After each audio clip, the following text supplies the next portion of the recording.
ഇവിടെ മറുപടി പറയേണ്ടത് സത്യത്തിൽ മുസ്ലിം ലീഗാണ്. കോൺഗ്രസും പറയേണ്ടതുണ്ട്, മുഖ്യമന്ത്രി വി.ഡി. സതീശനും പറയേണ്ടതുണ്ട്. RSSന്റെ അജണ്ടയാണോ കേരളത്തിൽ നടപ്പാക്കാൻ പോകുന്നത്? പ്രത്യേകിച്ച് വിദ്യാഭ്യാസ മേഖലയിൽ ആണ് എന്ന് തെളിയിക്കുന്ന വിവരങ്ങളാണ് പുറത്തു വരുന്നത്.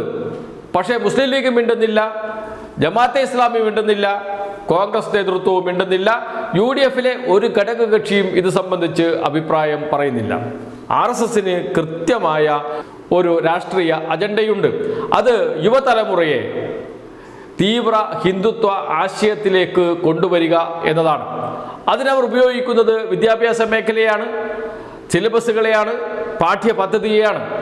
അത് ഉത്തരേന്ത്യയിൽ BJP ഭരിക്കുന്ന സംസ്ഥാനങ്ങളിൽ വളരെ നല്ല രീതിയിൽ സംഘപരിവാർ നടപ്പാക്കുന്നുണ്ട്. പക്ഷേ കേരളത്തിൽ അത് നടക്കുന്നില്ല. അതുകൊണ്ട് വളഞ്ഞ വഴി കേരളത്തിൽ സ്വീകരിക്കേണ്ടിയിരിക്കുന്നു എന്ന് നല്ല പോലെ അറിയുന്നവരാണ് RSSന്റെ തലച്ചോറുകൾ. അതുകൊണ്ട് തന്നെ മലയാളികൾ, കേരളീയർ അതീവ ജാഗ്രതയോടെ നിൽക്കേണ്ട സമയം കൂടിയാണ്. പക്ഷെ കേരളത്തിൽ ഇപ്പോൾ നടക്കുന്നത്, പുതിയ സർക്കാർ നടത്തുന്നത് RSS അജണ്ടയെ വിദ്യാഭ്യാസ മേഖലയിലേക്ക് കൊണ്ടുവരിക എന്നതാണ്. രണ്ട് ഉദാഹരണങ്ങളുണ്ട്. അത് എല്ലാവരും ചർച്ച ചെയ്ത വിഷയം തന്നെയാണ്. ഒന്ന്, ഗവർണർ ഉന്നത വിദ്യാഭ്യാസ മേഖലയിൽ നടത്തുന്ന നീക്കങ്ങൾ. അത് സർവകലാശാലകളിലെ സെനറ്റുകളിലേക്ക് ആളുകളെ നോമിനേറ്റ് ചെയ്യുന്നതിലും VCമാരെ, താൽക്കാലിക VCമാരെ നിയമിക്കുന്നതിലൊക്കെ നാം കണ്ടതാണ്. മറ്റൊന്ന്, ഉന്നത വിദ്യാഭ്യാസ മേഖലയുടെ പ്രിൻസിപ്പൽ സെക്രട്ടറിയായി ഡോക്ടർ പി അശോകിനെ നിയമിച്ചതാണ്. ഡോക്ടർ പി അശോക് RSSന്റെ BJPയുടെ നിലപാടിനോട് യോജിച്ചു നിൽക്കുന്നു എന്ന് അദ്ദേഹത്തിൻ്റെ സംസാരം, അദ്ദേഹത്തിൻ്റെ പ്രവർത്തനം, അദ്ദേഹത്തിൻ്റെ ലേഖനങ്ങൾ നമ്മോട് പറയുന്നുണ്ട്. അത് ഒരു ഭാഗത്ത് ഉന്നത വിദ്യാഭ്യാസ മേഖലയിൽ അത് വളരെ സംഘടിതമായി കാവ്യവൽക്കരണ അജണ്ട അവിടെ നടക്കുകയാണ്. മറുഭാഗത്ത് അത് വിദ്യാഭ്യാസ മേഖലയിൽ തന്നെയാണ്, അത് പൊതുവിദ്യാഭ്യാസ മേഖലയിലാണ്. പൊതുവിദ്യാഭ്യാസ ഡയറക്ടറായി കഴിഞ്ഞ 20-ാം തീയതി നിയമിച്ചത് എന്ന് വെച്ചാൽ UDF സർക്കാർ അധികാരത്തിന് വന്നതിന് ശേഷം നിയമിച്ചത് ആസിഫ് കെ യൂസഫ് IASനെയാണ്. അദ്ദേഹത്തെ ഇപ്പോൾ മാറ്റി. പകരം അവിടത്തേക്ക് സ്നേഹിൽ കുമാർ സിംഗിനെ നിയമിച്ചു. എന്തിനാണ് ഒരു 20 ദിവസം കഴിഞ്ഞപ്പോൾ പെട്ടെന്നൊരു മാറ്റമുണ്ടായത്? ഈ ചോദ്യം സത്യത്തിൽ ചോദിക്കേണ്ടത് മുസ്ലിം ലീഗ് നേതാക്കളാണ്. ആരോടാണ് ചോദിക്കേണ്ടത്? മുഖ്യമന്ത്രി വി.ഡി. സതീശനോടാണ്. പൊതുഭരണ വകുപ്പ് കൈകാര്യം ചെയ്യുന്ന മുഖ്യമന്ത്രി വി.ഡി. സതീശനോടാണ്. മന്ത്രിമാരുമായി ആലോചിച്ച് തന്നെയാണോ അവരുടെ വകുപ്പുകളിലെ ഉദ്യോഗസ്ഥരെ നിയമിക്കുന്നത്? അതല്ല മുഖ്യമന്ത്രി നേരിട്ട് നിയമിക്കുകയാണോ? ഇതാണ് ചോദ്യം. ഈ ചോദ്യത്തിനുള്ള ഉത്തരം മുഖ്യമന്ത്രി പറയേണ്ടതുണ്ട്. പക്ഷെ ചോദിക്കേണ്ടത് ആരാണ്? മുസ്ലിം ലീഗാണ്. മുസ്ലിം ലീഗ് പക്ഷേ മിണ്ടുന്നില്ല.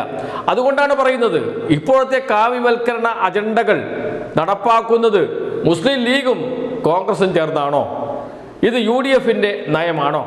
അതല്ലെങ്കിൽ എന്തുകൊണ്ടാണ് മുസ്ലിം ലീഗ് മിണ്ടാതിരിക്കുന്നത്? ഇതാണ് പ്രശ്നം. പ്രത്യക്ഷത്തിൽ കാവ്യവൽക്കരണം നടക്കുന്നു. റോജി M. ജോൺ, ഉന്നത വിദ്യാഭ്യാസ വകുപ്പ് മന്ത്രി, ഗവർണറുടെ നടപടിയെ അപലപിക്കുന്നില്ല എന്നു മാത്രമല്ല, ഗവർണറുടെ നടപടിയെ അപലപിച്ച പ്രതിപക്ഷ നേതാവിനെ അപലപിക്കുന്നു. അത് തെറ്റാണ് അദ്ദേഹം പറഞ്ഞത് എന്ന് പറയുന്നു.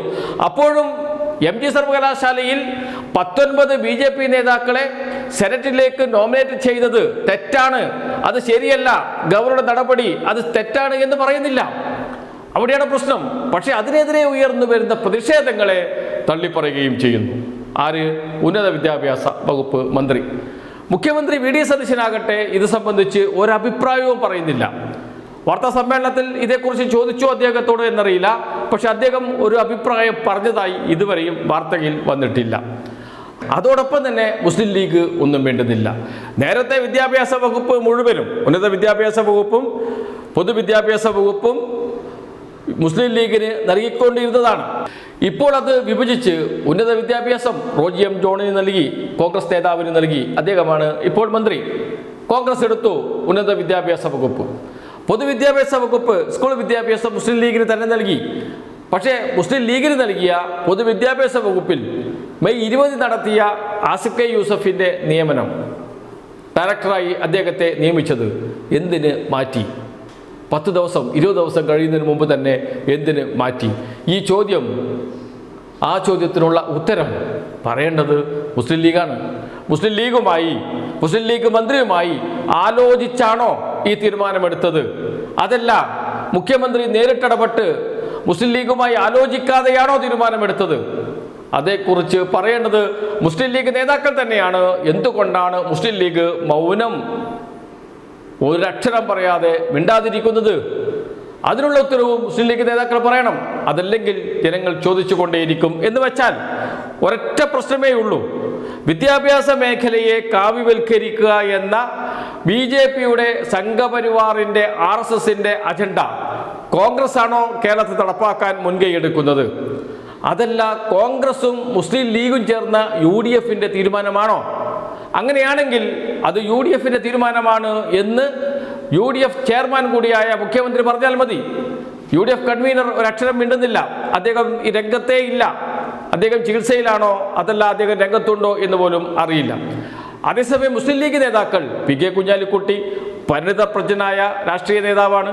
അദ്ദേഹവും പാണക്കാട് സാദിഖലി തങ്ങളും ഒരക്ഷരം ഇതേക്കുറിച്ച് പ്രതികരിക്കുന്നില്ല. ഇതെല്ലാം ദുരൂഹമായിരിക്കുന്നു. സംശയങ്ങൾ ഒരുപാട് ഉയരുന്നുമുണ്ട്.